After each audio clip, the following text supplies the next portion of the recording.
Jeigu išlyginsi savo čekį, jisai pajuoduoja. Kodėl? Čekio popierius yra šiek tiek kitoks negu paprastas printerio popierius. Čekio popierius jau iš fabriko ateina padengtas 3 dalykais. Pirmas dalykas – dažai, bet jie yra bespalvi, tol, kol nesusitinka su rūgštim. Kai susitinka su rūgštim, jie pajuoduoja. Antras dalykas – rūgštis. Trečias dalykas – barjeras. Šilumai jautrus barjeras tarp rūgšties ir rašalo. Kai mes tą barjerą pašildom, jisai išsilydo, rūgštis susiliečia su rašalu ir mes gaunam juodą spalvą. Tai jeigu pasiemam vinį, jį pakaitinam su maždaug 100 laipsnių, dabar su įkaitusiu viniu mes galime pataisyti čekyje esančias klaidas.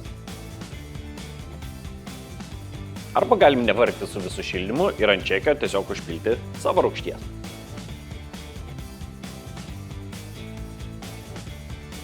Na ir žinoma, nedėkit savo čekio į orkaitę, nes jam bus va taip.